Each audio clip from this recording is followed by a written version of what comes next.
Welcome to John Who, the ultimate podcast for fans of doves, slow motion choreography, hyper-violent gunfights, and heartfelt romances. My name's Daniel, and I'm a huge fan of the epic films of legendary Hong Kong director John Woo. I'm joined by my co-host Drew, a complete newcomer to Woo's filmography, and fellow superfan Will Parks. Will, welcome to the show. Thank you for having me. Now, this is a special episode because you are a graphic designer who actually did the branding for this podcast. So we are very grateful, very grateful. Oh, thank you. When we started chatting about this show as an idea that you had, that you wanted to do, I could almost, it's one of those projects where you see it in your head and you just have to get it out onto a sketch pad or onto a screen or whatever it is. And those are the kinds of projects that I'm really excited about. We were chatting earlier about some of the previous episodes you've done on movies like Hard Target and Hard Boiled, and those are some of my absolute favorite movies that I have super fond memories of. So it's one of those projects that you're just super excited to work on, with good people. I think I did like 2 sketches and we were off to the races, which is always awesome. Hell yeah. And this is not the first time we've collaborated on game design. You've worked with me on like a couple of projects. So, we have a history of collaboration, but one of the conditions, and this is actually in our messages back and forth, one of the conditions was that you get to be on the episode where we talk about The Killer. So I'm honoring that. You're going to be on this episode, and I'm going to ask you back to be on the episode where we watch the remake of The Killer. Also, I'm so curious about that one. I'll have to watch that. Yeah, it's okay. It's okay. Yeah, Silent Night and this new The Killer one are some of the American ones that Woo has done that I have not seen. Silent Night, I think I've watched like the first 5 minutes of it, and then that's going to be our Christmas special. Oh, beauty. Okay. Yeah, I found I wasn't quite in the right mood for it, and I turned it off, but it's one that I plan on coming back to. And my partner and I were talking about this Killer remake because it stars Omar Sy as one of the characters in the movie. I'm not sure who. He plays the equivalent to Lee. He plays the equivalent to Lee. Okay. And he was in I'm not sure if you're familiar with this Netflix show, Lupin, that's French. Yeah. And he's wonderful in it. So I'm kind of looking forward to checking that out and seeing his acting chops in that. It's a similar performance. I won't spoil it because as a fan of The Killer, you should watch that. But yeah, we'll have you back on for the second episode on The Killer. Honestly, for all of the guests we've had on this podcast have been like really cool people. So I want to make sure that we have folks come in for multiple episodes about movies that they like. Yeah, I gotta ask, are you planning on doing an episode on Stranglehold, the video game? Yeah, with Inspector Tequila. Yes, it's the unofficial official sequel to Hard Boiled. Yeah, I think we're going to do an episode on it. We mentioned it on the Hard Boiled episode. I never thought about doing an entire episode on it, but that might actually be a fun thing to do. We could record the episode and then have the audio over gameplay. Because you could actually, I actually have the original special edition of Stranglehold when it came out, and it actually came with a copy of Hard Boiled. Nice. Yeah, I got it when it came out. So I still have it, but I also have it digitally because it's on GOG. And when I got it on GOG, it was like $3 Canadian. Yeah, I was gonna say I have to figure out how to play it. It's a very good game. There is a PC version of it. So yeah, that's the one on GOG. It's a DRM free download. It's like $3. Yeah, I just and we can chat more about this later because I think this film in particular, as well as Hard Boiled, have a very big impact on gaming, game mechanics. When we talk about games like Max Payne, Payne borrows so much from this movie and Hard Boiled in terms of slow motion, jump diving, akimbo pistols, even the fact that Max Payne's like firearm of choice is the M9 Beretta, which is also Chow Yun-fat's sort of firearm of choice in a lot of these movies. The impact of John Woo's filmography on video gaming is immense. And it's so interesting that Stranglehold exists as sort of this not artifact, but like objet within his career of like, yeah, he did a video game too, and it's, you know, it's, there's similarities to Max Payne, I guess, but it is also kind of its own thing. He also did anime. I If did you didn't not know, know he did anime. John Woo. Well, before we get into the killer, John, we're going to do a whole season actually on things he produced. So we focus mostly on his directorial work, but we are going to do a whole season on things he's produced. Like he was the choreographer and executive producer on like The Replacement Killers with Chow Yun-fat. But there is a cyberpunk anime movie. It's actually a sequel. It's a sequel. It's in a series called Appleseed Ex Machina. And he was the executive producer on it, and you could tell You know what's he funny was is I've already really seen involved. that. Yeah, I've already you could seen tell Appleseed. Yeah. yeah. If you've seen the other Appleseed movies or read the manga or watched the OVA or anything like that, you could tell that Appleseed 2, which is Ex Machina, is a John Woo production because the action is very much, especially, I mean, the opening fight scene takes place in a chapel. You could Oh, okay. you could Okay. tell Yeah. it was inspired. He had a heavy hand in like the choreography. Even if you go on YouTube and rewatch the opening action sequence, you could tell it's a John Woo. A lot of the cinematography techniques that he actually uses really, really prominently in The Killer are used in Appleseed Ex Machina, which is a CGI animated movie. And we'll talk about that when we go into the discussion, actually, because I noted something very specific that is in that movie and many others that he's done. Okay, But sorry. I'm screwing before up your we intro. Yeah. no, that's totally No, okay no, no, because yeah. this is just a podcast about our love, my love of for John Woo, and me trying to impart that onto Drew, which I think I'm doing successfully. Yeah, I think you're doing pretty good. But anyway, so for this episode, we're not talking about Appleseed. We're talking about The Killer. So before we share our thoughts, we're going to dive into background on The Killer. So theatrical release. So this movie came out on July 6th, 1989, starring Chow Yun-fat, Danny Lee, and Sally Yeh. It was written and directed by John Woo. It has an unknown production budget. And in terms of its opening, it was actually a commercial disappointment. So 1989 was like a really big year for China, because this is when the Tiananmen Square protests and massacre happened shortly before this movie was released. And this really hurt the film because a lot of people were understandably averse to seeing depictions of bloody gun violence. And this movie was not a commercial success in Asia, but it was a huge international success.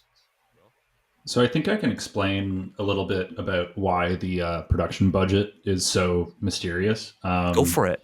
Earlier in his career, Wu had worked with, I believe his name is Sui Hark. Sui Hark. They had as a some producer. disagreements on a previous movie. Yeah, and some of the research that I did on this, like it seemed like The Killer was a bit of a proving ground for their disagreements, and we'll get into it with some of the choices in the film as well. But basically, John Woo had to go through Chow Yun-fat and I believe Danny Lee's agencies and financing companies to get this made.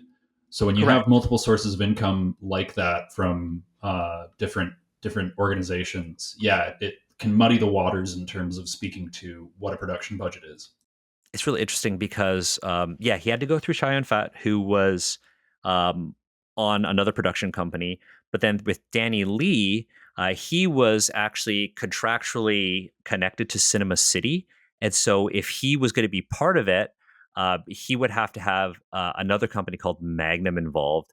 And so The Killer, 90% of the film was financed by Golden Princess and 10% by Magnum, which is interesting, though, because Golden Princess had a 51% stake in Magnum as a production company. Oh, so Golden really Princess, it's a 95% Golden Princess stake. pretty much, but Yeah. 49% of Magnum is actually owned by Danny Lee. Oh, Which is I didn't know that. really That's cool. really interesting. If you if you're really into John Woo, book I really recommend reading is called John Woo, the films. He's got by it on his Kenneth Hall. desk. Yeah. Okay. This okay. is the Bible on all things John Woo. It's everything that you kind of see online references Hall, who is the author of this book. It is an incredible book and very accessible. Now, Speaking of stats and accessibility, so worldwide box office for this was about 2.3 million US dollars. In some of the other episodes of John Who, we talk about the legs or the legginess of a film. But because sort of box office data is very hard to get for a lot of Hong Kong movies from this era, we don't have any stats on the legs of the killer. However, this is a fairly accessible movie. You can get it on DVD, Blu-ray, and as of this year, you can get it on 4K digital. You can purchase or rent it on YouTube. There's Google Play, Apple TV, and regional access to it on Netflix. I actually have a box set. I have a double feature box set which has Hard Boiled and The Killer, and it is it's quite the cover because it looks like it's like an amateur Photoshop. Will? I'd just love to talk about. There's some really incredible poster designs for this movie, and this is one that we were speaking about movie posters earlier. I think this is one that I'm going to have to find a poster for. There's two iconic posters. There's one where it's Chow Yun-fat in a suit with the pistol over a white backdrop with a blood splatter across it, which I think is very apt given some of the visuals in the movie. And the other one is it's him with a sniper rifle in disguise with it's almost like a Marvel movie poster, with all the different characters on it. And it's hard to say which of those posters is my favorite. But I think I'm going to have to hunt one down at some point. The first one that you described is actually the cover of the current Blu-ray that you can get for this movie. Oh, okay. Yeah. It's actually interesting. The other poster you mentioned where, it's got him with the rifle on it, plus him, Chow Yun-fat and Danny back to back. He's on the poster twice because he's in disguise. Right. He's got that mustache as the main on. character, though, I think that's permissible. Oh, yeah, totally. And it's different moments from the film as well, right? Different scenes. Mm-hmm. And I think it also comes from an era where, like, we didn't see, photoshopped nightmare Marvel posters like that all the time. Like, I try to think of the influence that movies like this had on other pieces of media, and that poster in particular. I wonder if that had an influence on, like, the Star Wars and Marvel posters. That's a bunch of floating heads over a Death Star or a Star Destroyer or whatever it is. Yeah, or I wonder if, like, Lucas was inspired by Kurosawa's films and the posters from Kurosawa's films, because he was so inspired by Akira Kurosawa's work for like the Jedi. So much of Kurosawa bleeds into Star Wars, and also I would say with this movie, there's a lot of Sergio Leone and Ennio Morricone, in particular, that I can point at in this film. But we'll talk about influences soon, I'm sure. Yeah, because we'll also have to talk about French New Wave as well, because that was also a huge influence on this movie. But before we get into that, before we talk about the things that we're very enthusiastic about, it's time to actually go to the newbie, Drew. So, hi. We always start our discussion on John Who with the IMDb summary, which reads, "A disillusioned assassin accepts one last hit in hopes of using his earnings to restore the vision of a singer he accidentally blinded." So, Drew, does this accurately convey what you experienced? Because you finished watching The Killer for the very first time 30 minutes ago. Yeah, it's been it's been at this point maybe 45 minutes to an hour since I last saw this film. I feel like it does a pretty good job of surmising what the film is. Just because, like, I don't know. I mean, it's actually, honestly, it's pretty on the mark, in my opinion. Just because at first when I read the summary, I was like, well, is he that disillusioned? Or does I don't know. I was like, is he really that disillusioned with it? Although my brain goes to I I laughed really hard when this scene happened. When he was like, "I swear, I'm not gonna kill anyone else," And and then then he kills goes a on a whole bunch of fucking people. rampage. And My brother, the movie is called The Killer. Yeah. yeah, like he's just like, "I swear to you, Jenny, I'm never going to kill again," and then just gats 100 men. Yeah. I think Will, you had noted the kill count for this movie. What was it again? Oh, I think it I'll was like find it. I also one have the number of blanks that they fired. The body count is 120, okay, and I pretty think light most compared of to that body Hardboiled. count comes from the final like 3 shootouts. And this movie has a lot of shootouts. Yeah. Yeah. And how many blanks did they use in this movie? Or do you want to save that for Oh, trivia? do you want to guess? Oh, Okay, hold on. Do we win anything? I want Esteem, respect, kudos. Say no more. Yeah. I want to say like 10,000 blanks. Are we Across the prices right in entire this? movie? Yeah, I don't know. It's I don't hard to say. Maybe 10 Oh. 10,000 blanks, maybe. I don't know. I could be I'm gonna way say I'm gonna say 1,500.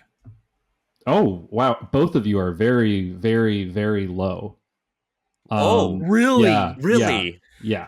So, according to IMDb and Wikipedia, I cross-referenced this. At Research, least, hashtag research. at least 60,000 blanks were fired for this film, and I also found a very interesting thing on IMDb where they were talking about when people are shot in the movie. A lot of the time, sparks will kick up on their bodies when they get shot. And I think this is something that's common in John Woo movies because he used practical squibs. Uses squibs, yeah. And so what's happening there is, and you know, the article that I was reading was kind of saying like, you know, this is unrealistic. Bullets wouldn't create sparks when they hit somebody, and it's like, well, it's because squibs are explosives. Like it's a small explosive going off on your body to release this blood packet. And I think John Woo really embraced that, and I think that's part of the visual style that he has is having those sparks kicking off when someone takes a hit in one of these films. Like it's an extra visual accent that works really well in an action sequence. Let's actually talk about that because there's something that John Woo does that actually helps you see that. So what's super interesting, I mean, squibs, obviously from a practical perspective, you're going to see that. In the movie, there's actually a one-off line where Feng Sei, the handler or manager for Ah Jong, says that I got you the exploding rounds that you like. Have you seen the movie In Bruges? Yeah. Yeah. There's a hilarious scene in that movie where the Belgian gun merchant that's the Colin Farrell movie, right? Yeah, it's Colin yeah. Farrell, Brendan Gleeson, Ray Fiennes, and he's giving Brendan Gleeson a gun, and he's saying, "We have the rounds that make the head explode, dum-dums. You have this word in America, dum-dums?" And yeah, dum-dums, yeah. And I know that, and I know that Drew is probably thinking about the John Woo loads.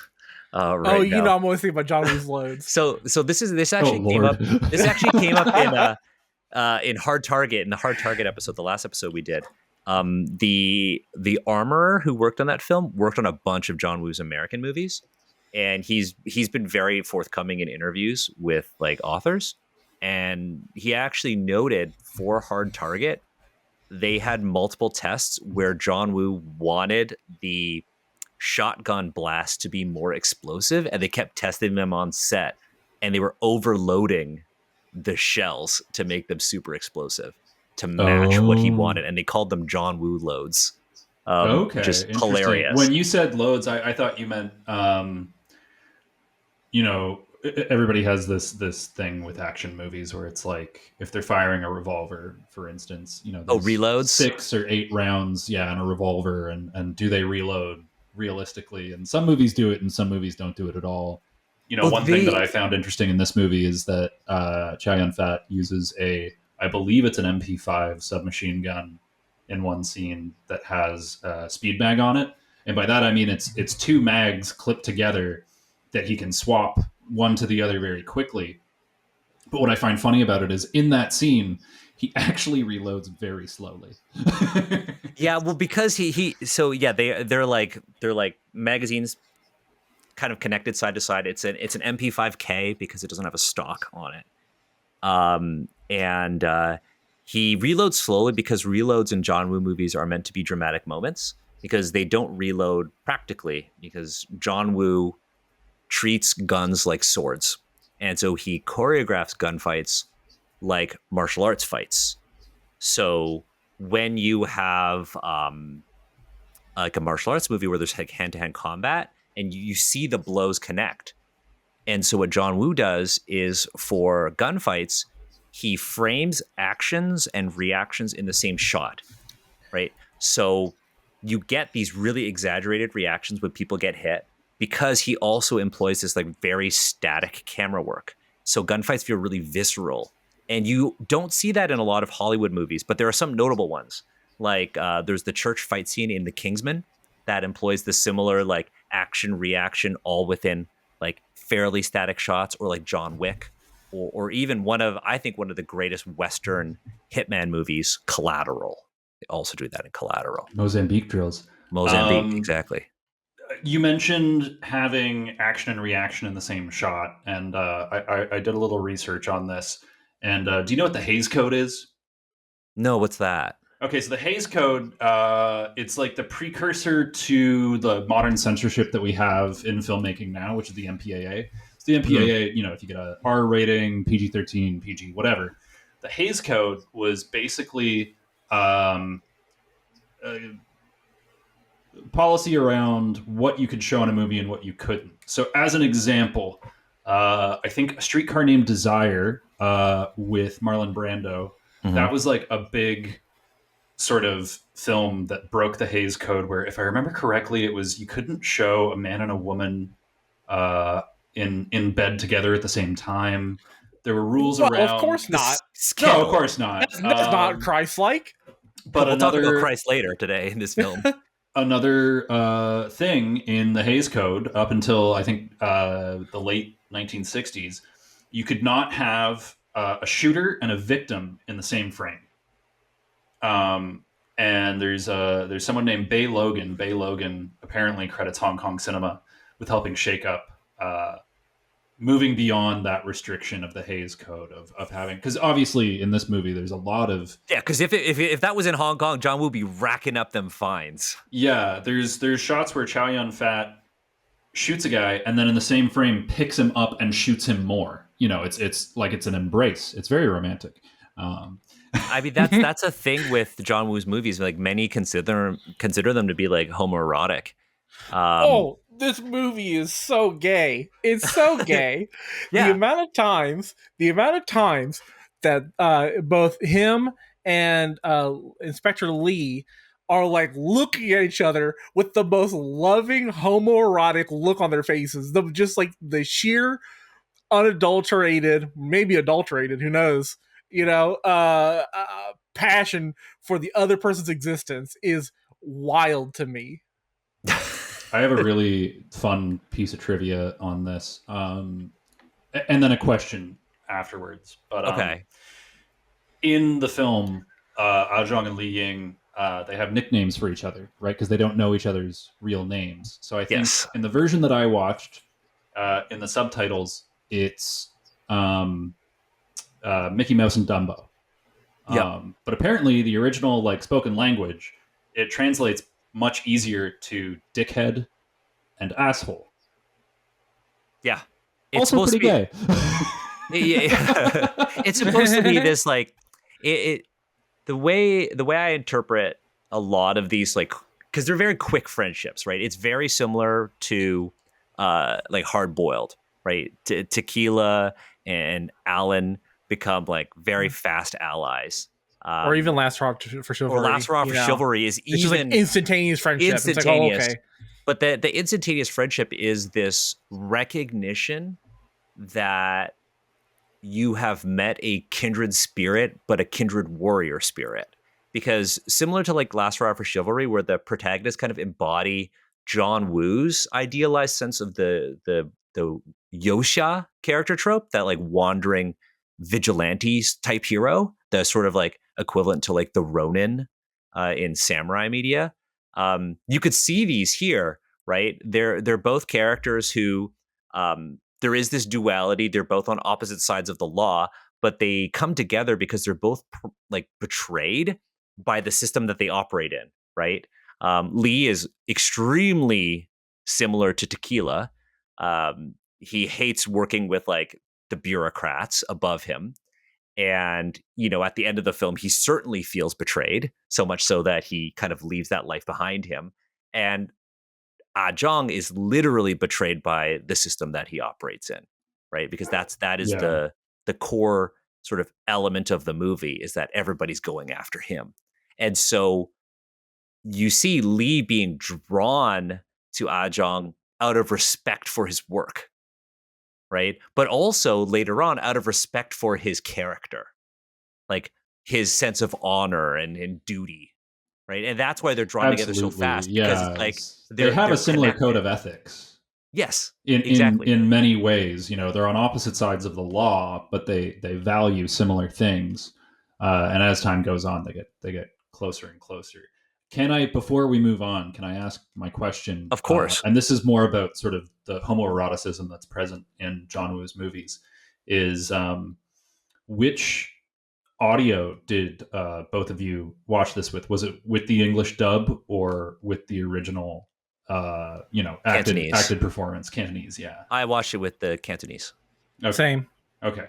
So I watched it with the Cantonese as well, but I find the English dubs, especially the Golden Princess English dubs, um, amp up the homoeroticism in these movies like quite a bit. Where if and I think I've mentioned this to Daniel before, but like if you watch Hard Boiled with the English dub, it's practically a gay romance. Like I could cut a trailer for that movie with the English dub with a little rom-com music over top, and you would absolutely 100% believe that it's about these two men finding each other and engaging in a romance. And then I guess, you know, with the killer, the difference is here is that Ajong also, I find it very, very funny that in the English format of this film, Ajong is just Jeffrey.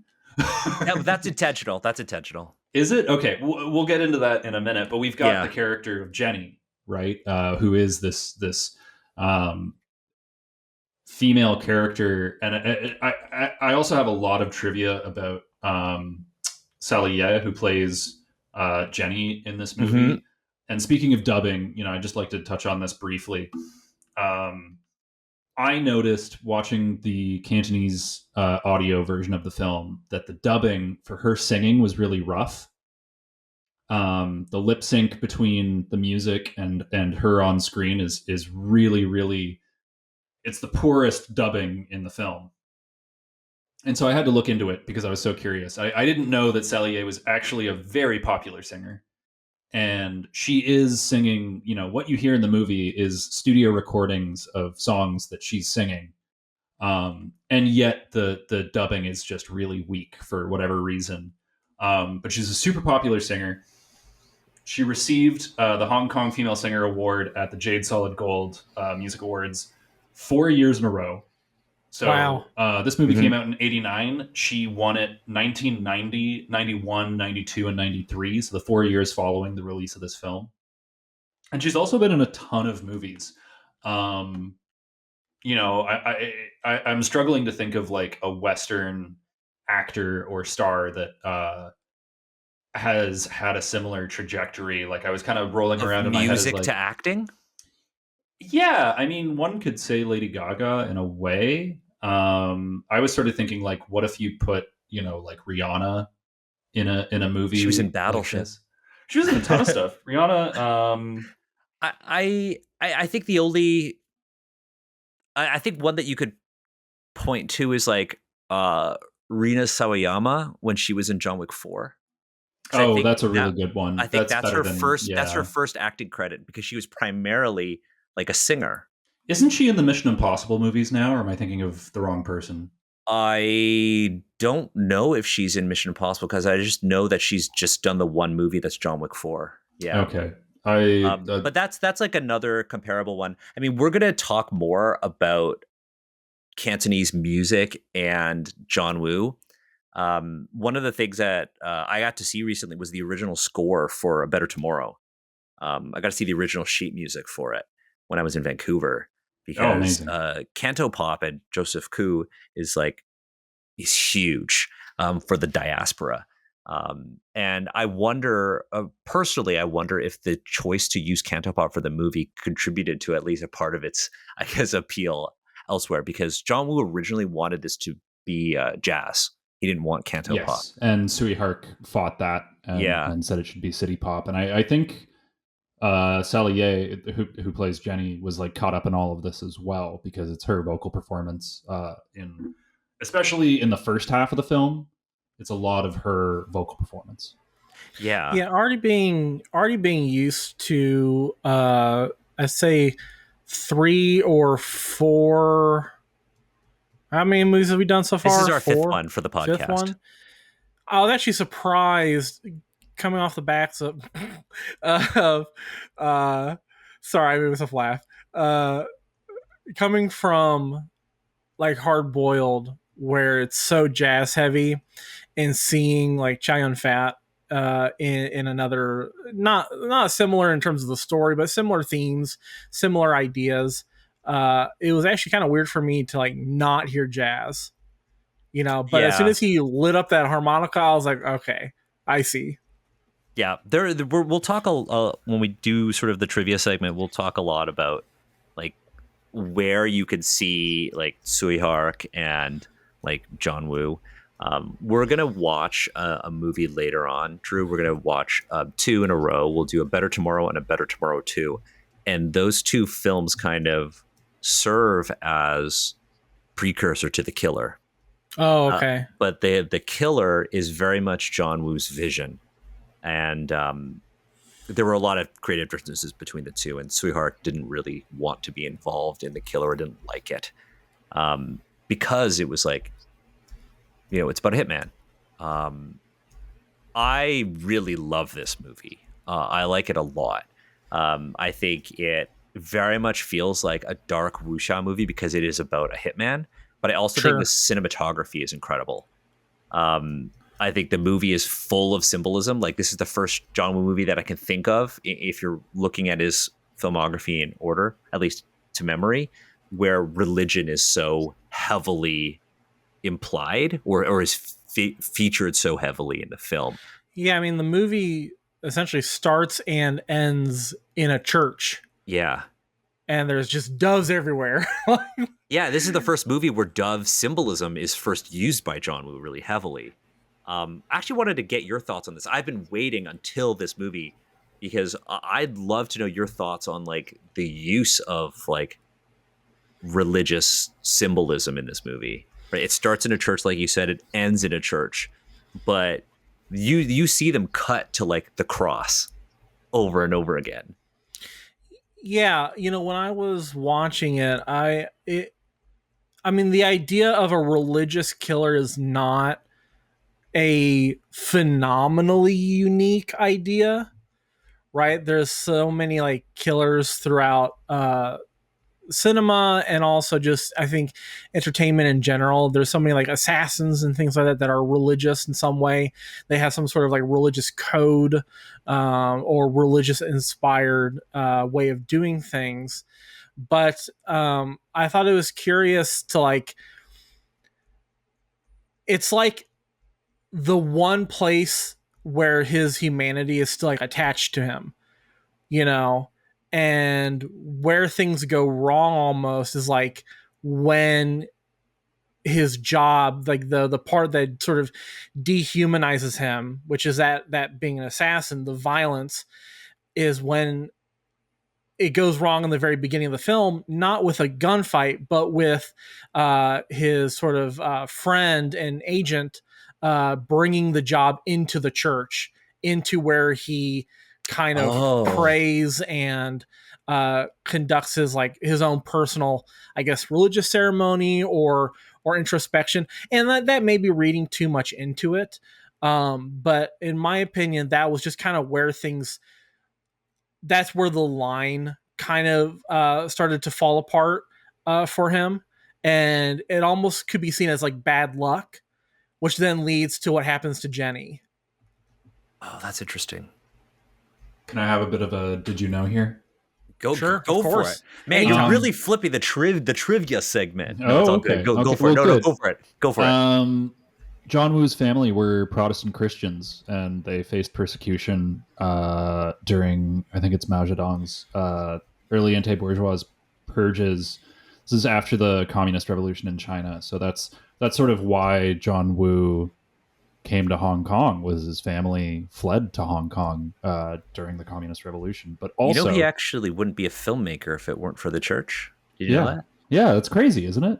Yeah, he grew up in Guangzhou, which is Drew, where our families are from. Hell yeah, dude. And his family actually got direct financial support from the Lutheran Church when they moved to Hong Kong. They were living in like a slum, and the Lutheran Church actually funded his education.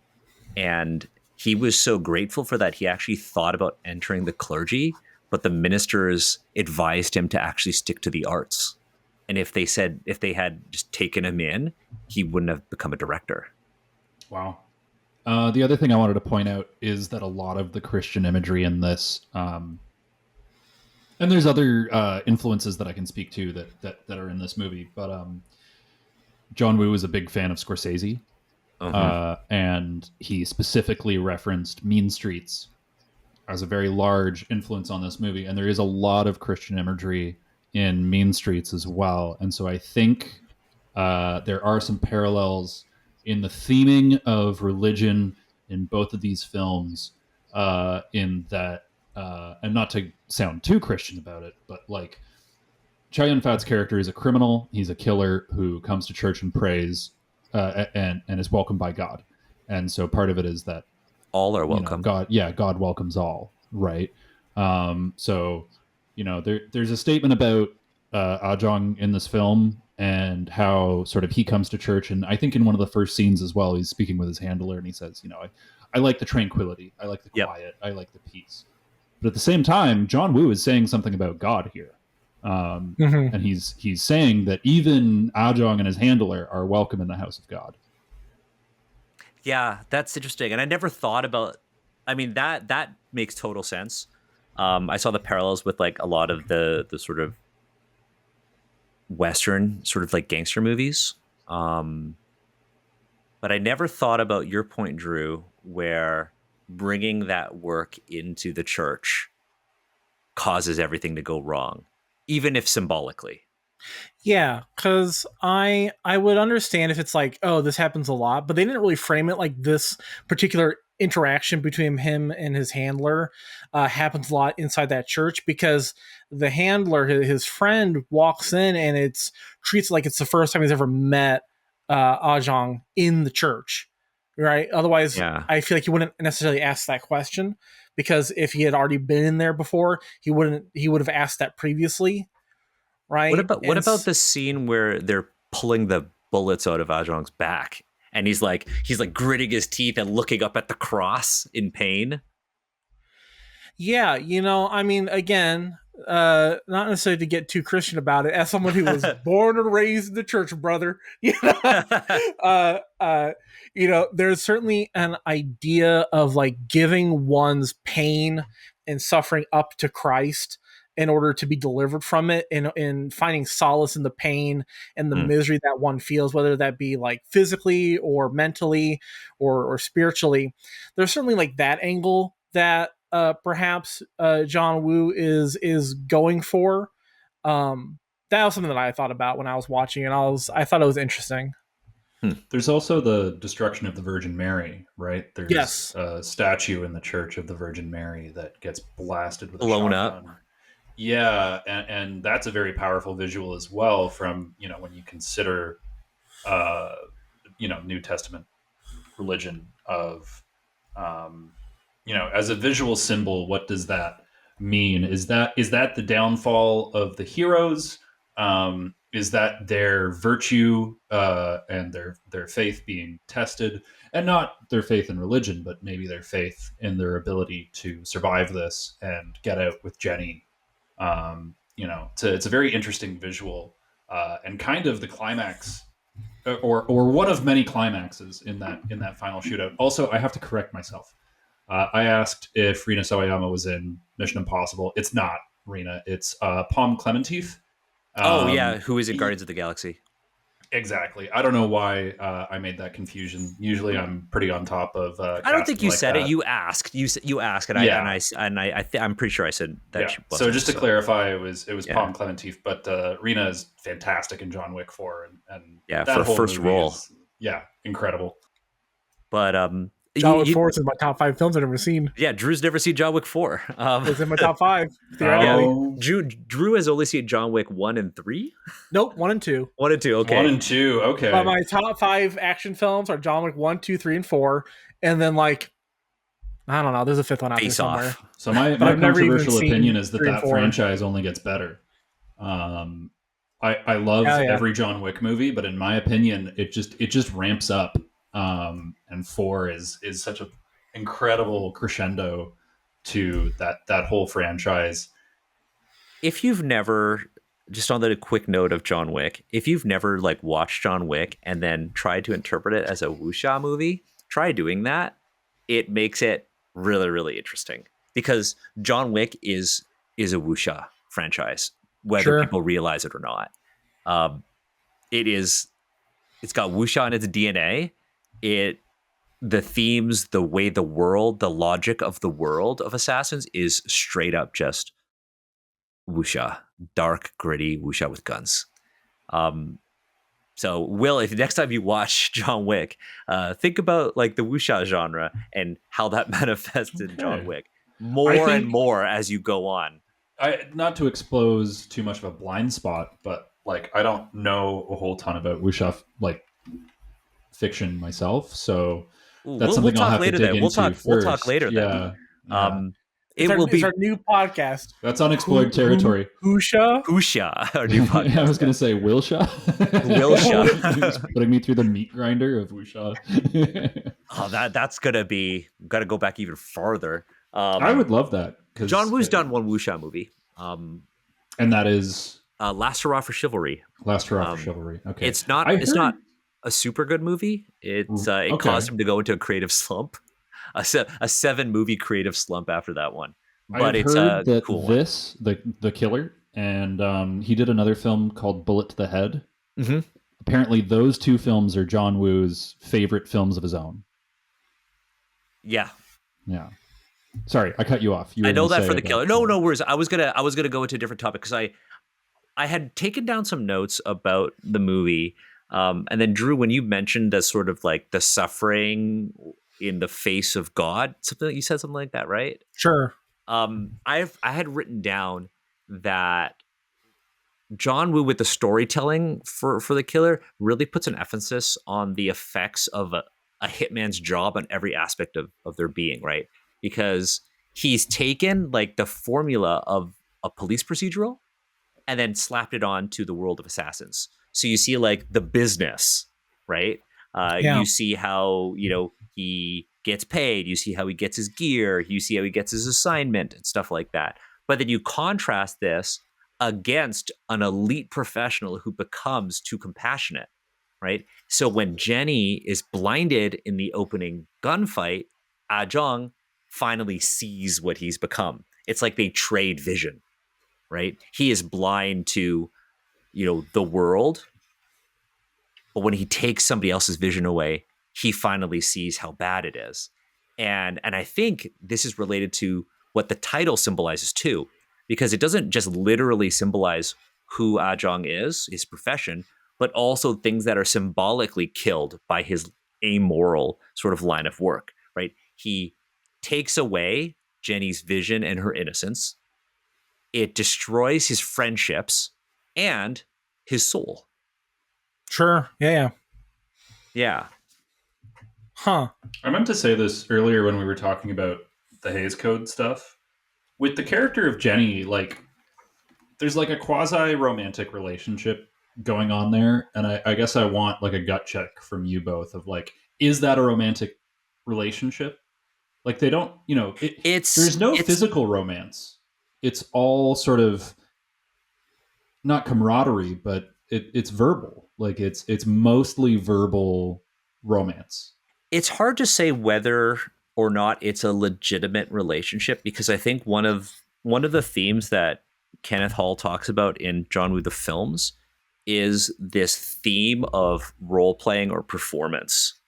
Right? You see it in some of his other movies. Like the killer has the classic John Woo themes of like honor, loyalty, and friendship. Right? Those are huge. But in this one, there's this theme of like performance where Lee and Ajong are constantly pretending. Right? There's this scene in Jenny's apartment where they're pretending to be old buddies. Right? That's where their nicknames come out. Yeah. Right. There's the literal use of disguises. Right. And it's just very much like in Hard Boiled, where Tony is an undercover like cop, or Tequila is like a jazz musician. And I feel like with the way the movie is cut, it's hard to say, at least in the beginning, whether or not it was all an act, or if that act turns into a real connection. Because at the end, when they're crawling towards each other. Yeah, because I see Jenny as sort of a path for Ajong to regain a certain amount of his own humanity. He sees this person that he's wounded. I also find physical disabilities in this film really, really interesting. Jenny's blindness, Ajong's blindness at the end of the film, the handler's injury on his hand. Yeah. And the way the story moves around these physical disabilities is really interesting to me. But you mentioned that this is a police procedural for a criminal. And I find that really interesting because from my research, Sui Hark, when they were developing this film, really wanted it to be about Li Ying's character, the cop, and focus mostly on that character, with the killer as a secondary character. And correct. So much so that he wanted to re-edit the film before distribution so that it was a cop movie. And John Woo, I think, gamed the system somehow such that I think there was like 3 weeks between when they finished their cut and when the movie went to distribution. And that was such a tight timeline that there was no way for Sui Hark to edit the film to his preferred vision. There's actually a specific thing that Sui Hark wanted to do. In this movie, Sui Hark, he actually didn't believe in the script and didn't think people would want to watch a movie about a hitman. So after filming, Sui actually wanted to have the entire first gunfight where Jenny is blinded cut out of the movie and just use as a flashback. Yeah. And he wanted the movie to start with the botched sting to frame Lee as like the primary star of the movie. Which just speaking of that initial sting operation, I think it's shot in Causeway Bay, right? I'm not sure. Sure. From my research, it's Causeway Bay. But you know how long they had to shoot that sequence? This is the longest time he's had to be able to work on a movie. But do you know how long he had to shoot Causeway Bay for the sting? No. 3 hours. 3 for hours. Hong Kong? Yeah, to shoot that scene. And locals were complaining about the gunshots, thinking that it was a real crime taking place. And apparently, according to IMDb and Wikipedia, the police in the area were such big John Woo fans that they came to the shoot, saw what was going on, and said, "Yeah, okay, go ahead." Well, they had to be pretty scrappy with this movie. I mean, the dragon boat scene, they shot it under false pretenses that it would be heavily featured in a movie about dragon boat racing. They basically said that John Woo was making a documentary about dragon boat racing, is what I read. One more thing we were talking about. You said police procedural for a criminal. The police station that Li Ying works at, there's a statue outside of General Kwan. So that is like a thing I wanted to bring up because it's it's a statue of Guan Yu, and it's actually very interesting. Boy. Yeah, our ancestor. Is that a shared ancestor between the two of you? A lot of Kwans. Guan Yu is KWAN, but Yeah. our Chinese names go back to like him and his line. Wow. Yeah, because Um, even though like mine's Q, my last name is Quon, his is Kwan. It's the same character, so it's the same name. The only thing I was going to point out is that from my research, he's he apparently, according to IMDb and Wikipedia, again, He's like the is god. He's a god that's worshipped by cops and gangsters. exactly, and that's exactly what I was going to say. But when we talk about the church in this movie, and then we show this statue of General Guan, like in almost an aside, right? Like that statue is in one shot of the movie. But when you think about deities and you think about worship and you think about these characters being on opposite sides of the law, but having these similar virtues and morals and ethics, I think that's really interesting. And I almost wish that the movie featured that statue a little bit more to kind of emphasize, like, almost in a way, the church is Ahjong's police station, and the police station is Li Ying's police station, and the crucifix is, one thing, and the statue is another thing. I think you could do it that way. I think for like a Chinese audience, it's like very obvious because you see Guan It Yu would in be like over the head with it a little bit. Like, yeah, you see Guan Yu in like a ton of like gangster and cop movies. He's just everywhere. I Right? wonder if so we see the heavy presence and usage of doves, particularly in the church. And Yes. we could take the usage of doves as a sign of peace and purity, and that's why when the gun shootouts happen, the doves always fly away because I mean, yeah, on it from a naturalistic point of view, they're Scaring being away. spooked by the gunfire. However, we can take it narratively as the sign of peace is flying away because the violence has begun. We see the doves in the church, but we don't see doves associated with Guan Yu. Almost like this idea of like when you're in like the gang or you're in the in the like the cop brotherhood, there is no peace. Like you are committed to a way that must use violence. There are no doves. There is no peace ultimately through that. Yeah, or doves are used because they did that in Face Off, where doves appear at that brief church scene towards the end of Face Off, where doves are shown during these downtimes between fight scenes. Yeah, it's almost like saying, this is kind of putting words in his mouth, obviously. But it's almost like saying that the church is the only place where peace can truly be a thing. And it is mankind's downfall, it is mankind's folly that brings violence into the church and disrupts the peace of God that he has brought onto this earth. I love that. I'm so glad that you brought up the use of doves in this film for multiple reasons. Well, I read, so doves, and I worked it into the artwork for the podcast as well. It Doves is. are a visual trademark of John Woo and John Woo action movies. And I read that this was the first film that he started that visual motif of Yep. the doves. And I couldn't believe it. I couldn't believe that. I was under the assumption that John Woo, since birth, anytime he walked into a room, there were doves somehow. Like it's such a distinct, significant visual trademark that he has that I was flabbergasted that this was the first movie that he used doves in, and I almost can't believe it. I think that's because you only know John Woo for his heroic bloodshed movies. Because I'm sure you're right. Yeah. Because prior to, I guess you could say like A Better Tomorrow, which came out in '86, Killer came out in '89.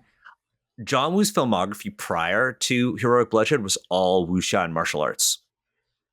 And he worked within that Hong Kong studio system where he's working with like other more senior people. And it's only until he starts doing heroic bloodshed that he really gets to be his full self. Right. The form of expression that we're seeing take place is so that's why that you start seeing like doves here. Yeah. Also because even though him and Sui Hark had a lot of creative differences, they were previously collaborators on two movies back to back, Better Tomorrow 1 and Better Tomorrow 2. Mm-hmm. Better Tomorrow 1 is fucking incredible. Better Tomorrow 2, you could tell there was like studio interference and they had like creative differences and stuff like that. But The Killer, is where he really comes into his own.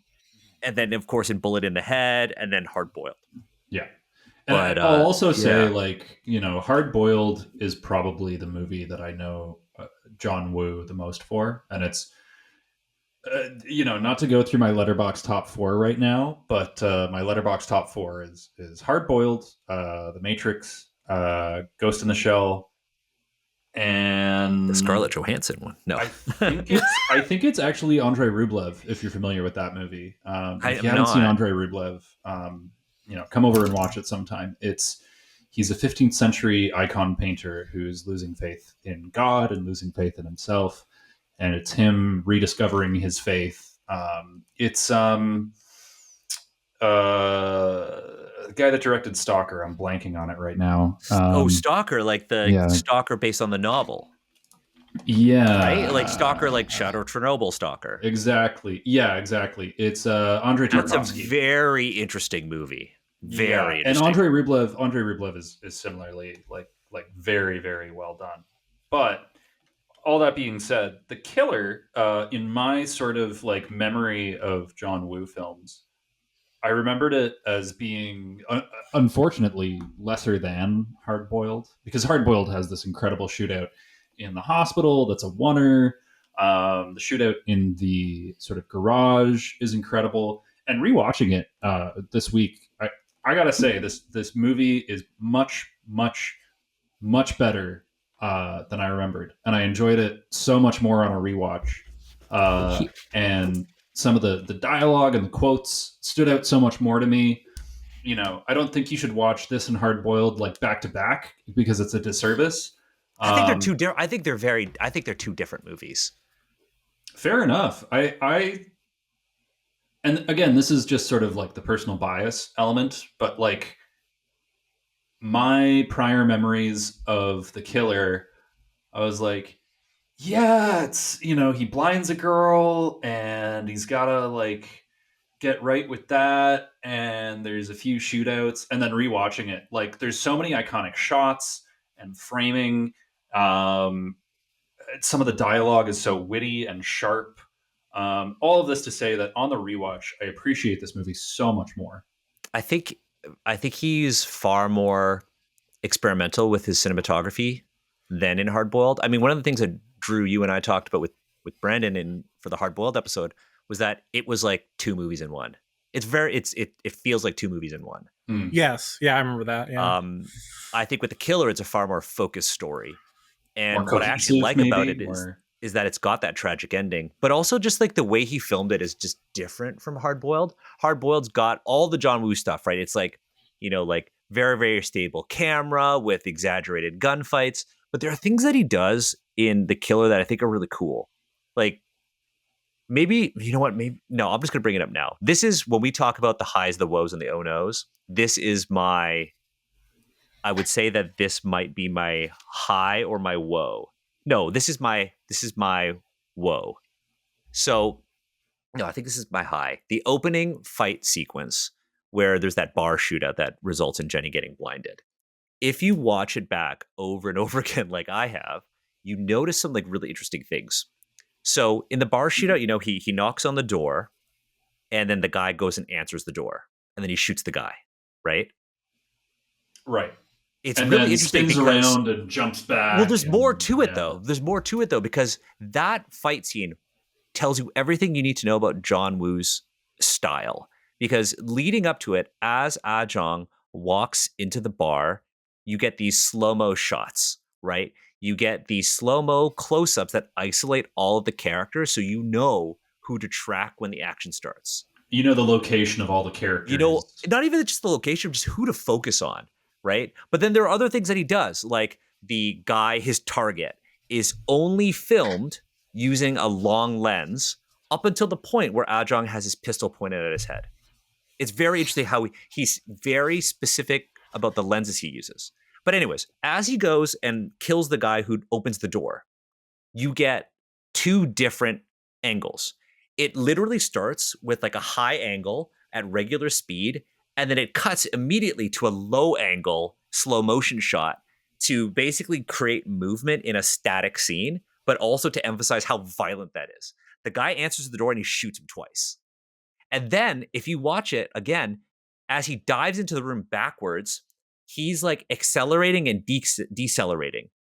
Every time John Woo cuts in that fight scene, he's switching frame rates to basically. Oh, is he ramping the footage? Like he basically switches frame rates because when he dives in, there's 3 cuts. He dives in, there's a cut, and then he's shooting the 2 guys who are next to the door inside the room. Right. So he's spun around and he's using the guy that opened the door almost as a shield, as cover. Yeah. He uses him as a shield. As a cushion as well, because he's jumping back and he's going to land on that guy's body, right? Which is also very violent. In one of the cuts, as he's diving back, it goes slow motion very briefly. One of the angles is in slow motion. Because it's giving you this acceleration and deceleration to make the scene feel very dynamic, even though it's all in one room and it's just like, I shoot you, I dive in, I kill these guys, and then I kill you. It's very fast, right? But it feels longer because he's always cutting and changing frame rates. I really like that about his style, and he does that in a lot of his movies, but it all happens within a span of 4 minutes at the beginning. And I think that you mentioned that he's ramping the footage. Sorry, that's my shorthand. But the way he's changing frame rates, I think that had a very direct impact on filmmaking in general. And I think, to make a comparison, if you look at Mad Max Fury Road, George Miller is ramping footage all over that movie. And I think it's very much inspired by John Woo. I think that's a huge influence on not only Fury Road, but also Thunderdome and the other Mad Max movies. Or just like the way in which he uses different frame rates to tell stories. Drew and I, we have another podcast where we talked about K-pop Demon Hunters and how have you seen it, Will? K-pop Demon Hunters? I have not seen it. The only thing I've seen is so there's a meme of one of the demon hunters is like eating a sushi roll, and they it looks like they're snorting a line of Coke off of the sushi roll because it smells so good. And the people online have been going ballistic about that. I have not seen it, but I've seen the reactions. Yeah, it's very good, but they use a similar technique to what they did in the Spider-Verse movies, where like Miles is he moves at a different frame rate when he's Spider-Man compared to all the other characters. Yeah, and it makes him distinct in the scene. John Woo changes frame rates to basically emphasize action and characters. I had a note here as well about freeze frames and crossfades, and it's kind of interesting. Like that's just his thing. He does that in so many movies. Well, you say that's just his thing, but like I noticed that there are a lot of crossfades around Jenny's character and around the scene where she's blinded, and then the aftermath of that when she's recovering. And I do wonder if the crossfades are used in a way to accentuate her disability of losing her eyesight.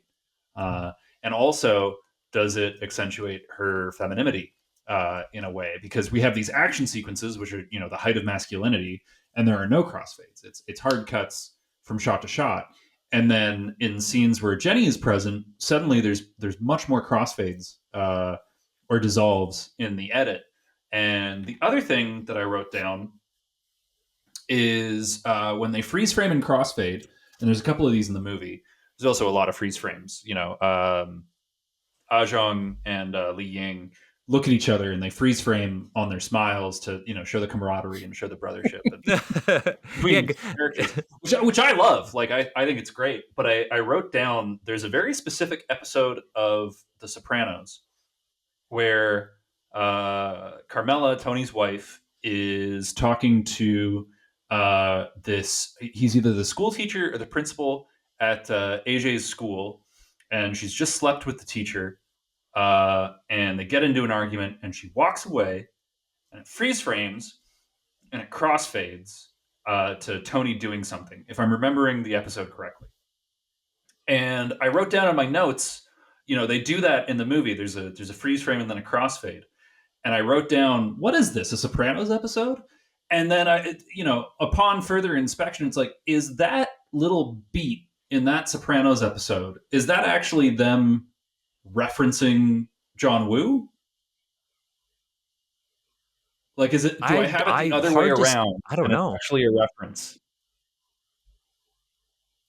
Hard to Which say. is really bizarre to think about too, because so much of what John Woo's doing in The Killer, not so much of what he's doing in The Killer, but a lot of The Killer is from Mean Streets, which is Scorsese. You know, Scorsese does Mean Streets, he does Taxi Driver, he does Goodfellas. So much of The Sopranos is pulled from um, Goodfellas as well. And it's like, is there this inverse relationship of John Woo's pulling from Italian crime cinema, and then The Sopranos is also pulling from John Woo movies? You know, is there this cycle of inspiration going on? I mean, you could say that because I mean, The Killer was so influential on like Western cinema, and like John Woo has gone on the record to say that like, I mean, The Killer, the the main plot of The Killer is very similar to the 1967 film Le Samouraï, the Jean Pierre Melville movie. The I mean, so much so that I mean, Drew, for just for your reference, this is a movie that John Woo considers to be a perfect film, Oh, okay. and it is about a hitman It who is a goes on a. perfect film. It's very good. He goes in the opening job. He's a sharply dressed lone wolf hitman who goes into a nightclub, kills a dude, and then is witnessed by a musician, and then it involves the police tracking him and his former employer trying to kill him. It's literally The Killer, but the action is not Oh, the it's a same. very similar plot line. It Yeah. it's very similar Can we plotline, talk but about the it's moody. costumes? The costumes are the same. Like literally, his handler when he walks into the church at the beginning is dressed as Alain Delon, who is the main character. Yes. Who his Yes. character's name is Jeff Costello, which is why I think that they sometimes call Ajong Jeff because they are the same. Okay, that's why you think it's intentional that it's I think okay. it's I never intentional. put that together. But yeah, I think a lot of the costuming in this film is very inspired by, yes, Le Samouraï and Alain Delon in that film. You know, the jackets, the suiting, the fitting of the suits. I think also a lot of Italian mobster cinema. Just how stoic he Sorry, is. American Italian. Yeah, I think a lot of Ahjong's character is inspired by Alain Delon in The Samurai. He The certainly is. stoicism, the quiet confidence, the there's shots where Li Ying finds Jenny at the bar, and Ahjong is standing outside, and I love this shot because it's got he's on the street and there's this red light washing all over him, and I think red is a very significant color in this film. I think red is used to signify It's just violence. I think it's used to signify when Ahjong is considering violence and doing another job. Um, and he's in this beautiful suit, and it's so clearly a visual motif, pulled from La Samurai, of this stark, high contrast lighting with the red. There's a green light that's used as a fill in this shot as well, which is just nice for contrast. And yeah, it's so clearly his character is motivated by Alain Delon in Well, The there's a lot of Samurai. cultural stuff too. Like red is an important like color in Chinese culture. The fact that he switches to a white suit at the end, white is a color that symbolizes like purity and death and mourning. It's like the color that you wear Mhm. at funerals in Chinese Yeah. culture. But also Um, showing that he has changed his path, right? Like mhm. he's trying to change from his old ways. And I really love towards the end the speech that the handler gives about, am I a man or am I a dog? And I think Ajong is having the same crisis of conscience of like, am I a man or am I a dog? Am I free or am I uh, enslaved to this way of life of being a mob hitman for the triads? And it's very similar to the ending of The Samurai as well, without where both protagonists die at the end of the film. Mm-hmm. Um, I'll also add that just on the note of like, the intentionality behind Le Samurai and the killer, um, Tony Lung's character in Hard Boiled is named Alan after Alain Delon as well. Oh, of course he is. Of course he is. So Yeah. like Le Samurai is very you could put money on the fact that it is an inspiration for this. But there was another film that starring Kenta Kakura, the Japanese icon, called Narazumono, which is about a hitman who gets tricked into killing an innocent person and goes on to try to get revenge for that sort of loss of innocence. But he also is very stylish in that movie, just like Alain Delon. Can I? And this is a bit of an aside, but we were talking about the opening scene where Ahjong Jeffrey assassinates I believe is a rival triad. It's the guy's relative. Yeah. Shortly afterwards, after Jenny is blinded, and I think she's going through recovery, there's a shot that I believe is her dream or nightmare or hallucination of Ahjong against a white backdrop, and he pulls up a gun and he fires it, and then this huge, red blood splatter comes up behind him, and it's rotoscoped, and it's very like late 80s rotoscope. But we're talking about influences. We're talking about Le Samouraï. That shot in particular is very, very, very, in my opinion, and also, reading this online, it's very much pulling from The Shining and Yes. the elevator full of blood in The Shining. And I think that movie came out in 1980. And I think it's so interesting that John Woo has that little insert. And it works so well in the film because it's Jenny's vision and opinion of Ahjong as a character in that moment, right? But I would also say, rotoscoping in 1980, I guess 1988, because the movie came out in 1989. Rotoscoping was hard. Like masking out Chow Yun-fat in that shot was very difficult. So it looks a little janky by contemporary standards, but as a storytelling device, it works so well that you can forgive it. Yeah, there's literally a note on that in the Kenneth Hall book where it says, in Woo's image, Jenny literally sees red. Her damaged corneas have shut off external reality from her, but her memories and fears are projected onto her internal mind screen. That is the image. That the image is less powerful than Kubrick's is in no small part due to purely technical factors. Probably cool. The less than successful results were due to budgetary limitations, causing the filming method used not to be well executed.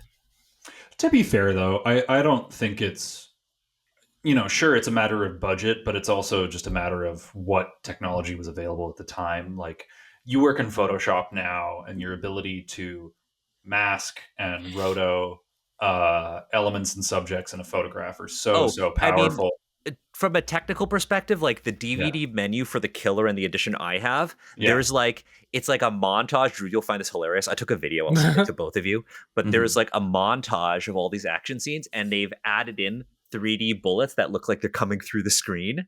It is so terrible. Do they have like a broken glass? Oh yeah, I'll send it to you through folks. Your TV. Incredible. It's incredible. Okay. But yeah, just for the sake of time, because it is Drew's birthday. It is my birthday. Let's progress through the episode. We've done a lot of trivia, so we'll cut it down a bit. I have a couple things that I wanted to add. One of which I think will be really cool to you, Drew. Okay. So we've talked about in multiple movies how John Woo's favorite firearm is the Beretta 92F. Yes. So one thing to note is that when we're talking about like the Beretta, it is John Woo doesn't like guns. That's like a thing. He like is not. What's really cool about it is in this movie, violence. The armor only had one Beretta 92F. They only had one for the entire movie, so they had to get proxies. And they ended up getting the Beretta 92F, I think it's an Italian gun. They got a Brazilian gun called the Taurus PT92. So every time you see Chow Yun-fat dual wielding, which is supposed to be Berettas, only one of them is ever a Beretta. And there's also a lot of shots where he's got the Beretta in one hand and like I don't know specifically what, like a nickeled out gun. It looks like a Makarov. in the final shootout in the church, as it looks like Oh, he's got I know a what you're talking about. Yeah. Yeah, so he the other gun that he uses like it's like a Browning gun. Um but it's in the apartment shootout he uses a Browning. It's called the Umarex GPD-A9. He also uses a Walther PPK in that.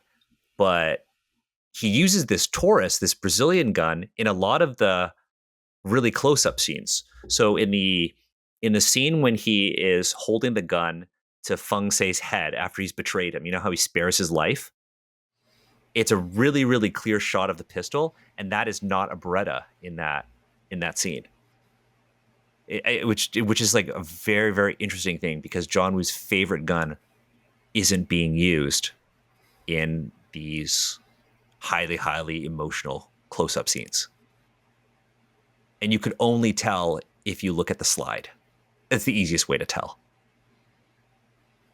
It's very cool. The Beretta 92F has a slide-mounted safety, whereas the Taurus PT92 has a frame-mounted safety. That's the way to easily tell when you're watching a movie. So easily. So easily. Yeah. Another note on the guns is that the sniper rifle, that quote-unquote sniper rifle that he uses in the dragon boat scene is not actually a sniper rifle. It's The SVD, you mean? It's supposed to look like an SVD. Oh, But it's not. It's actually an AK-47.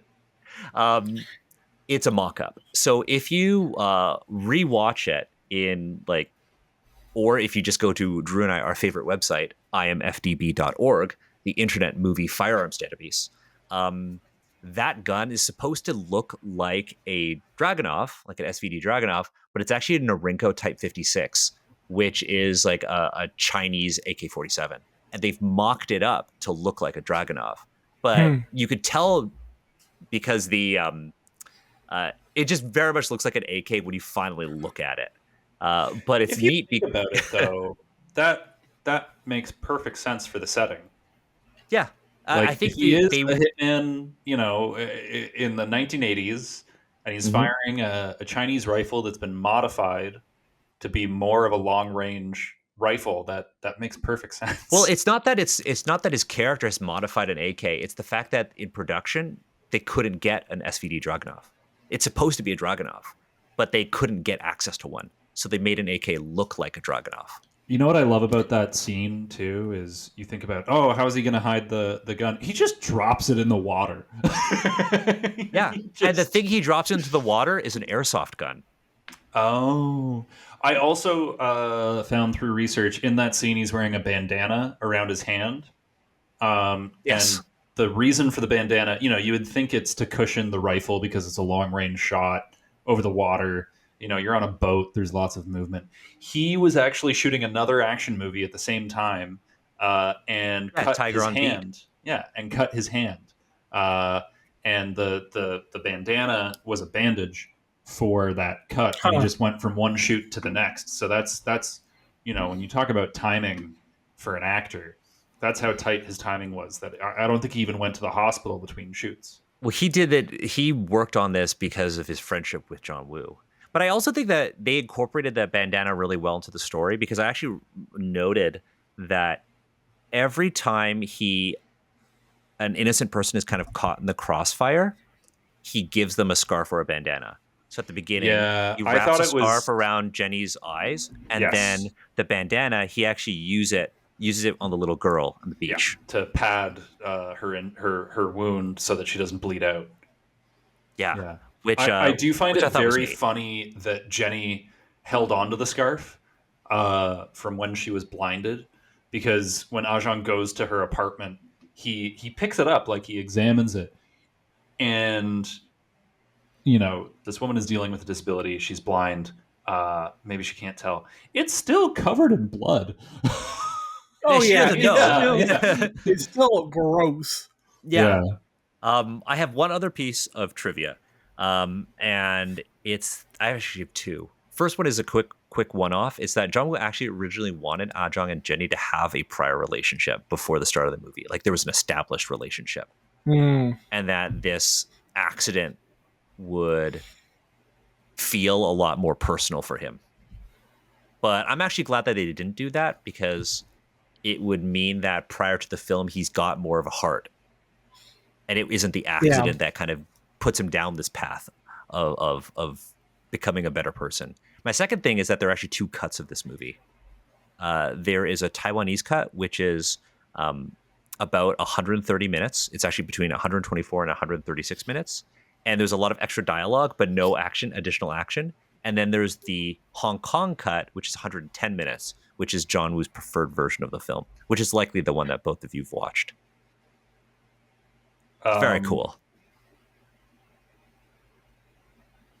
One thing I was going to mention about the prior relationship between Jenny and Ahjong is, I think in early versions of the script as well, when Ahjong commits the hit at the beginning of the movie, he's actually supposed to be playing saxophone in the bar. So he's supposed to be playing jazz. And then this is all wrapped up into the conversation of music, where we ended up with city pop in this movie a fair bit rather than jazz. Yeah, it's because there was conflicts over creative differences over like what kind of movie, because Sui Hark preferred Cantonese pop over jazz, which is John Woo's favorite music genre. Yeah. I think something that is interesting about the relationship is the very end when, he's been shot, he's dying, and they are crawling towards each other, and then they start crawling past each other. And I was like, wait, hold on. No, go back. Turn around. Turn around. You're right there. But I think something that's interesting, I started thinking about why did John Woo decide to have it that way? Where instead of star-crossed lovers reunited in his final moments of death, they pass by each other like ships in the black of night. And I was wondering if it's, at least to me, I feel like their relationship, romantic or otherwise, is a bad relationship because predicated on bad things, which is to say you can't have a love or even a platonic friendship based on guilt and lying to someone. Yeah, which is the theme of this movie, the theme of being performative. Yeah, like you can't, because she's still crying out for Ahjong, and he just goes silent. I mean, I know he's dying, but the man, he says Jenny once, and then just goes silent and is still crawling, and it's almost like at the end, he was more important to her almost than she was to him when he realized that he was absolved. Like he got the thing for her. And he's almost crawling. This is I think way too speculative, but he's almost crawling. I think the direction he's crawling is towards the church again, which I thought was interesting, but I think it's way too speculative. What the intentions there would I'd have be. to rewatch that scene. I never thought about that. I'm pretty sure he's crawling towards the church. I think it is towards the church as well. Yeah, in an implied direction. They don't show the church. Yeah, but towards the church door. And him crawling towards it. But he's certainly crawling in that direction, I believe. Mm-hmm. I think part of that is also they are such different people. They have such different values that them passing each other like that is, in a way they are ships crossing in the night, right? Yeah. He is dying, and this might actually mean that Jenny is returning to a state of normalcy because she doesn't have this person in her life anymore. Yeah. Yeah, I think it's just that he doesn't deserve it, right? Because their whole relationship, he doesn't deserve that happy ending because the relationship is based on lies. And maybe that's just us, all three of us, reading too deep. Well, and I mean, Jenny has no agency in the film whatsoever, right? She doesn't really exercise any agency. She's never given an opportunity to. It's always just like, oh my God, Ahjong, and then running for cover, as she was also Salier was very disillusioned with her performance in this movie. She's not a fan of herself in this movie. She also, apparently, there were difficulties just working with her on this film. Sure. Sure. But can I get into that just for a sec? Sure. Sure. So Yeah, go for it. there was meant to be the end of the movie is actually meant to be a scene with her at the airport, and she's going to the U.S. and she's going to get this life-saving surgery for her corneas, and she just That's was why it not costs so available much. on the day. She was not available for filming, so that's why in the cut of the movie that I saw, it ends on Chow Yun-fat standing in a doorway with a harmonica, Yeah. playing harmonica, looking at the church. And I think that's a good ending. I think that's a very, very strong ending. Yeah. Yeah, that's the Yeah. Sorry, go ahead. No, go ahead. You go, Drew. No, you. No, you go. You go. I just think like at no point does Ajong ever turn to her and go, "Is this what you want?" Because I feel like if she was posed the question, "Do you want your eyesight back, or do you want like 129 people to die?" But he said he I wasn't going to kill anybody. She doesn't know he's the one doing the killing.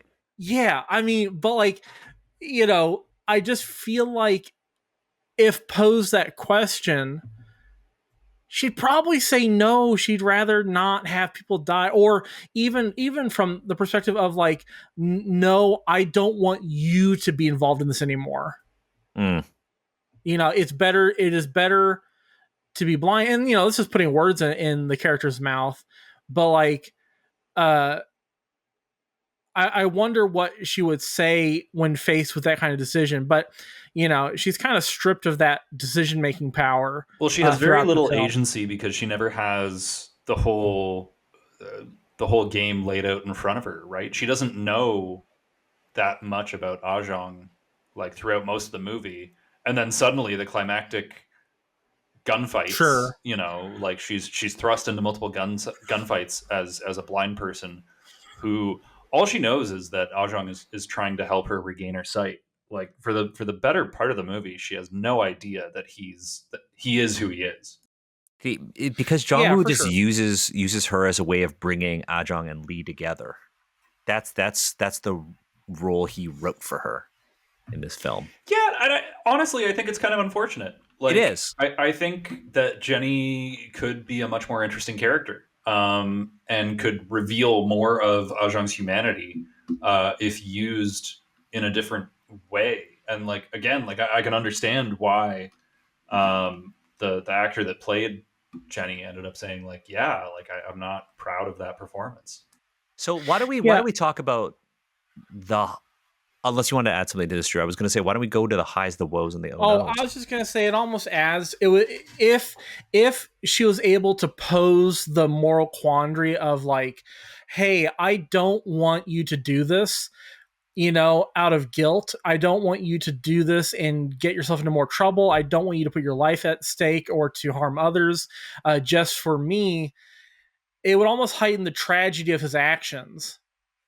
If she were to pose that to him and he still chooses to do it because violence at the end of the day is the only thing that he knows. To be fair, Li Ying does sort of offer that to him towards the end of the movie. So that the question that you're asking, it doesn't come from Jenny, it comes from Li Ying. But he does say, like, just run. Like, just don't stay, don't fight, just run. Just take Jenny and leave. And Ajong, he very much makes the decision of like, no, I'm going to stand and I'm going to fight because no matter what, they're going to find me. Yeah. Yeah. Yeah. Well then, with that said, why don't we go into the highs, the woes, and the oh-nos? This is the segment of the podcast where we talk about what we loved, liked, and hated. Or disliked if there's nothing that you hated. Let's start with the highs. Drew, what did you love most about The Killer?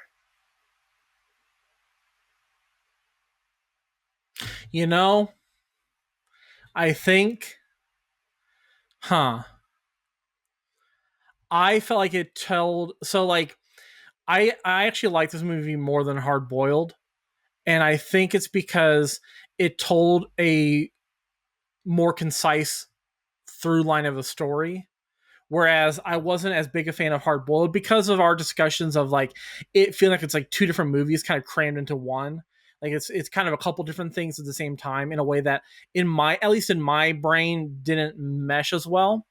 I felt like everything like made sense in this film and was really pretty concise and moved along at the proper pacing. So that's what I really loved about the film. Okay, I love that. Okay, so it's the story and pacing. Yes. Okay, what about you, Will? What did you love most about this film?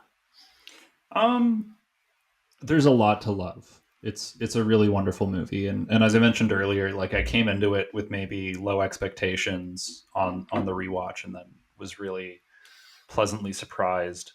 Um, I think doing a bit of research and learning more about what's going on with the visual motifs in the movie, the little detail we were talking about with the statue of General Guan, like in front of the police station, paying more attention to Li Ying's character arc throughout the movie, and like forcing myself to pay more attention to the movie because of the format of this podcast, like really made me appreciate the movie more. But if there's one thing that like really, really sticks out to me, it's the scene where the mentor character goes to get the money for Ajong, fights off the gangsters. You know, sort of the line is like, maybe I've still got a bit of the old pro left in me. I really, really love that scene, and you know, he is taking it as much as he's giving it. He Hmm. gets the crap kicked out of him, and still gets the money to Ajong, and like that. You know, we talk about the relationship between Jenny and um, Ajong and Li Ying and Ajong, but the relationship between him and his handler slash mentor figure is so important to me in the Slash movie. apparently best friend.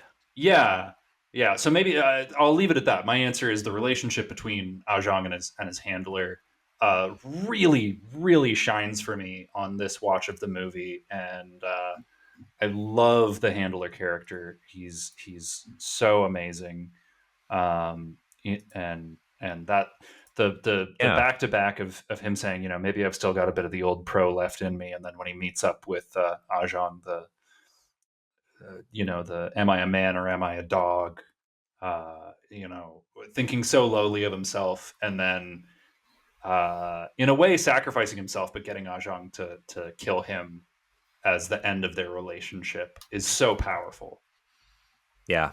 I think for me, the thing, my high is a moment that the two of them actually have together when Ajong actually spares him and he asks him, "Did you really have one bullet left?"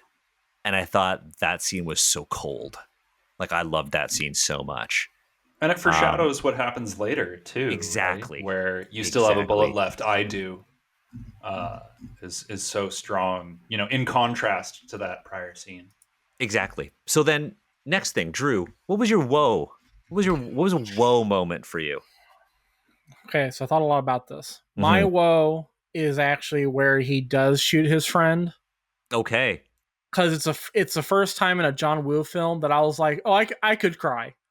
Mm, Like it was sad okay. enough where I was like, I could cry here if I really pushed it, you know. Yeah, Okay. I love that. I liked it a I like lot. that it's different. What about you, Will? What's like a whoa moment for you?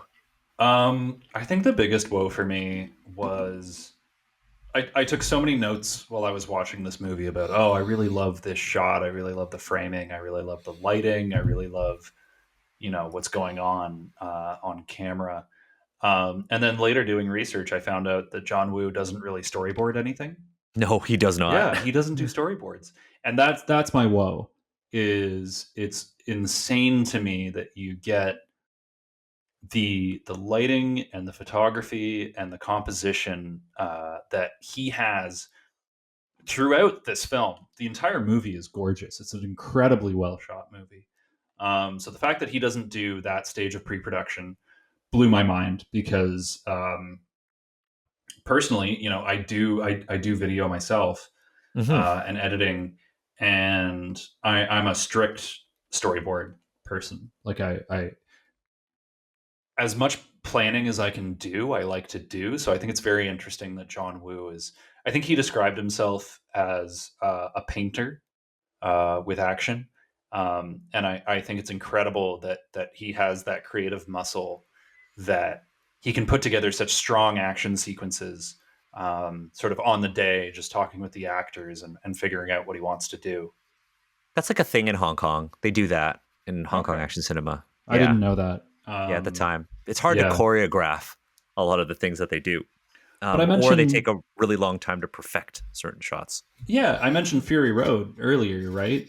That's a movie that was storyboarded. Fury Road was almost released as a comic book using the storyboards Mm. for the movie.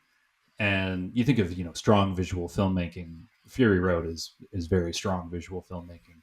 So the contrast of that against John Woo and other Hong Kong cinema directors of like such a strong visual movie, especially with the lighting and the atmosphere and the mood, to not be storyboarded is, yeah, it's very expressive. It's It's like very, he knows what he likes and he has a vision and he executes on it. yeah. My woe is actually a nod to Hard Target. One of the things Oh, that I really liked about Hard Target was the moment when JCVD pulls out his shotgun and he like blows the dust off of his shotgun. I really loved that moment. And there's a really similar moment in this movie where Jung pulls out his like quote unquote sniper rifle on the boat, and it's like really dramatic, and it looks like he's drawing a sword, which again validates my opinion that John Woo uses guns like swords. But I really like that moment. I think it's really cool. It's like a vibe. Um, Drew, what did you hate about this movie? What did you dislike? Maybe it's the ADHD, but I love a tight 90, Okay. And so there are moments where I'm just like, actually, I felt, and this is not a dislike, obviously, I felt like this was a really great 2 hour use of 2 hours. Whereas there are some films where I'm like, oh my god, this keeps going on for forever, in my opinion. Mm-hmm. What did I fully dislike though? Or just wasn't a fan of? Um, I just wish that Jenny had more agency Yeah. and had more of an opinion on the matters around her. Like they definitely had time to like sit her down and explain it to her, and they just chose not to. Like they're like, yeah, there was lots of gunfights, lots of danger, but there are definite like it's been an hour time skips where I'm like, you could have sat her down and talked to her about this. I was like, yo, Jenny, it was an accident. I'm a hitman. I'm trying to make it right. Okay, let's go. Yeah. Yeah. Well, what about you? I just just more agency is what I would have liked. Mm-hmm. for me, so overall, I really love this movie. Like this movie's like, I think prior to rewatching it for this conversation, it was sitting at like a 4 out of 5 for me, and now it's at a 5 out of 5. Um, I totally agree with Drew. I wish Jenny had a little more agency in the movie. I think like that's my primary issue, but um, secondary, watching the movie and really focusing on it for this conversation and taking notes. Um, there are a lot of really silly goofs in this movie that could have been avoided. So one, for example, is I think it's Li Ying and Jenny are standing next to each other in the church in the final shootout, and Li Ying cocks his shotgun, and he has some of Jenny's hair caught between his hand and the slide on the shotgun, and you can see him pulling her hair in this I shot. didn't notice that. I got to And rewatch that. yeah, and it cuts just perfectly where I know the actor playing Jenny must have turned and gone, ow. And I the gotta other I gotta one, look that up. the other one that really stood out to me was when they're talking to, I think it's Inspector Lou. I could be wrong. When they're kind of doing the debrief in the police station. Oh yeah. His superior. Yeah. So that actor has a freakishly long facial hair coming off of his right cheek that is like highlighted. And it's the kind of thing where John Woo's probably reviewing these dailies days after the fact, weeks after the fact, maybe, on a small monitor, putting his rough edit together. So it's stuff that you would never catch in 1989 reviewing your dailies, but it's stuff that stands out to me. The other one was, and I'm sure Daniel, you know about this, is the Sacred Heart Hospital. After the boat chase, they get to the hospital, and there's a CPR. sign there's a sign that rather than saying Sacred Heart, it says Scared Heart Hospital. Scared Heart, yeah. Scared Heart Hospital. And apparently this is like famously a huge typo in action cinema. But yeah, it's just little stuff like that you know, when you're really engrossed in a movie and you kind of go, oh, It takes you out of it. yeah, it takes you out for a moment. Yeah. Yeah. And that's a really minor gripe, honestly. I'd say I would agree on the note of Jenny. I think this is just a thing that John Woo does where like the sort of like the female characters in like the way he depicts women in a lot of his classics is like they're kind of not an accessory, but just like there to support the two dudes. That's just kind of a thing he does. Doesn't mean that I like it. It's actually a thing I dislike most about this. Product of the time, like you look at feminine characters in other action movies in the 80s, like not a lot of people were doing things differently. You know, like it's not like, you know, more contemporary fashion. We've got things like Atomic Blonde, and we've got female-led action movies, and we have much more. Well, that's not even contemporary. There are movies like have you ever seen Martial Law? I have not. I was thinking of Michelle Yeoh as well. Yeah, like Martial Law. That's not Martial Law. It's not Martial Law. That's the TV show with Sammo Hung. Yes, madam. Yes, madam. That's the Michelle Yeoh and Cynthia Rothrock movie. It's okay, like a I'm buddy not cop familiar action with it. movie. It's fucking incredible. You should watch that movie. Yeah. Yes, madam. It came out like a couple years before The Killer. It's very good. It's a problem that I have with the movie, but it's almost to be expected, I guess is what I'm trying to say. Is like it's not surprising that Jenny's character is treated in this way in this movie. Yeah, I guess it's a symptom of the heroic bloodshed genre because it's all about brotherhood and kind of homoerotic friendship. It's all about the boys. It's about the boys. But that's it. We got to go to our ratings. Will, you already gave it away. You gave it a 5 out of 5. We rate them out of doves, so it would be 5 out of 5 doves for you. Yeah. Drew, what is your rating?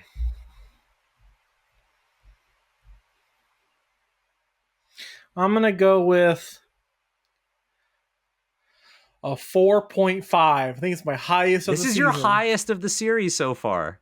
I liked this more than Face Off. I think valid. They're very different movies. For me, this is a 5 out of 5 movie. The only other 5 I gave so far has been to Hard Boiled. I really love Hard Boiled. Yes, it has issues with its plot, but its action, the cinematography, just the clarity, it is John Woo realized. But I think The Killer is very important because it is so personally John Woo, because it has all the things that he loves.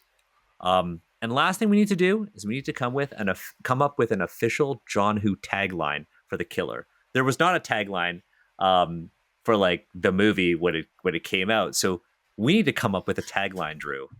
What's our tagline? We have no building blocks. Oh shit! I feel like we could. Okay. So I think an important building block is like there is actually a scene when Feng Sei says "easy to pick up, hard to put down" when they're talking about the guns. And that is good. And that's actually a reference to Le Samouraï because Alain Delon says, "I never lose, never really."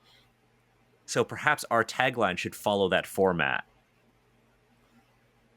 And Will, please feel free to interject if you have ideas for an official John Woo tagline for The Killer. Yeah, I'm thinking about it.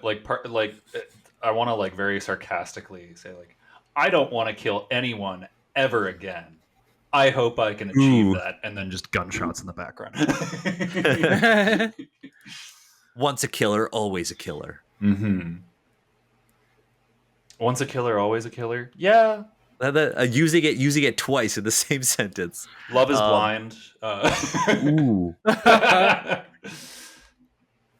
Love is blind. That's not a bad one. Once a killer, always a killer. I think it's easy to kill, hard to stop. which I think is like a reference to like the Alain Delon line, but also the like, I promise you, I won't kill anybody line. What do you think, Drew? I see that the gears are spinning. Right now, I think the front runner is easy to kill, hard to stop. Hard to stop. Yeah. I do like that. I like using the like it's easy to pick up, it's hard to put down sort of thing. Um, I always struggle to not make it a sex joke. Go for it. What have you? I mean, we go for our audio listeners. Drew has covered his face. And he's trying to compose himself now. He's working hard. He's really working. I'm trying to get my hourly wage in. I'm trying to prove my worth to the boss, get that raise that he's been promising me. Oh God. Yeah, this is the one big responsibility Drew has is to come up with the tagline. Okay, I do honestly just really like it's easy to pick up, it's hard to put down. Like just like the quote. Oh, just taking the quote. I like just the quote. I'm not 100% sold on it, but I really like the quote. But I think also it's easy to pick up, hard to put down is also a reference to like it's easy to just watch this movie and hard to stop. Yeah. Yeah. Ooh, easy to watch, hard to stop. Could be that. Could be that's what's on the DVD. I'm still hung up on Sydney's lines about, he's talking to the mob boss. He says sometimes dogs are superior to men. I love his perspective and opinion of himself. I love how downtrodden that character is, and I'm trying to make something work there. But I should interject and say when you say you're referring to Sydney, you're referring to Feng Se, who is Feng Se, the mentor character. There's like lots of different names. Like Ajong is sometimes called John or Jeff or Joe as well. Oh, I've never seen that one. I think Lee has always been Lee. But yeah, and then Feng Se is sometimes Sydney. Yeah, the mentor handler character. Yeah. Okay, Drew, come on. What's are we gonna go with easy to kill, hard to stop? Killing's easy, stopping's hard. The Killer. The Hong Kong Police Department loves this film. That is true. That's factually true. The Hong Kong Police Department's favorite film. Yeah. Okay. The police love this, and so should you. It's an anti-propaganda film. We're really pro propaganda here at 60,000 blanks, and I haven't even had my vasectomy yet. Wait, what? 60,000 blanks, and I haven't even had a vasectomy yet. Hell yeah! Oh, that's good. That's also deep. That's also deep. Okay, we've got options now for some our heaters audience to enjoy. But that said, Will, thank you so much for joining Drew and I for this episode of John Who. This is the season 1 finale. When we return, probably in December, with a Christmas special where we will be watching Silent Night. We're going to come back with another season of monthly John Who episodes. If Drew and I are able to record a whole bunch of them all within a short time span, we might release them weekly. But we are going to go on a break while we revisit our format, see what worked, see what didn't with this season. And then we're going to I survived grad school. Yeah, Drew survives grad school. But we'll be back with another season of John Who. Again, we're going to mix it up with some of his Hong Kong movies, some of his Hollywood films to give you, our audience, and Drew sort of like a good perspective on his style as a filmmaker, his wins, his losses. But yeah, Will, thank you for joining us for this finale, and thank you for being an important part of the show as the person who is responsible for our fantastic branding. Yeah, I just wanted to say thanks so much for having me as a guest, and I'm so excited for what I've seen from the show so far and what's to come, and best of luck with the next season. And if you ever need me for another episode in the future, let me know. I'll be there. Hell yeah.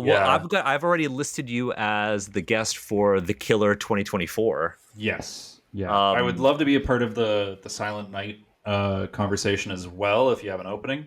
But done. Yeah, thanks so much. As I mentioned at the beginning of this episode, I've been looking forward to this conversation all week, and really happy to hear both of your perspectives on this movie. And learn more about John Woo and his cinema as well. This I hope it lived up to your expectations. Yes, I mean, unlike walking into The Killer on Wednesday, I came in with high expectations and they've been met. You know, like I said, I sort of came into rewatching this movie with a bit of a low expectation for whatever reason, and you know, was well rewarded with such a quality movie. Hell yeah, and it's likely because of Drew's amazing. Actually, Drew, I thought your analysis for this one really on point. Listen, I can talk about a lot of things. I can bullshit a lot, but I can talk about God for a long Really on time. point. Like, and I would I can talk about God for a while. When Drew and I were talking, like preparing for this episode, I said that like this is an episode where I know you're gonna have things to say that I certainly will not see coming. And I think you really delivered. I think this is on par with your analysis of the Street Sweeper and Hard Boiled. I think that's my moment of the season. The Killer, you'll never see him coming. Is that anything? Let's Well, end he with doesn't that. come. There's no sex scene. He doesn't come. I think we're gonna end the episode just like that. But yeah, Will, thank you for joining Drew and I for this episode. Eternally grateful for the ability to be able to collaborate with you. And Drew, happy birthday, dude. I'm glad Thank you, man. we got to spend it together talking about one of the greatest action movies of all time. Listen, I played a Warhammer game today. I watched The Killer, and I did a podcast. It's a good day. Hell yeah.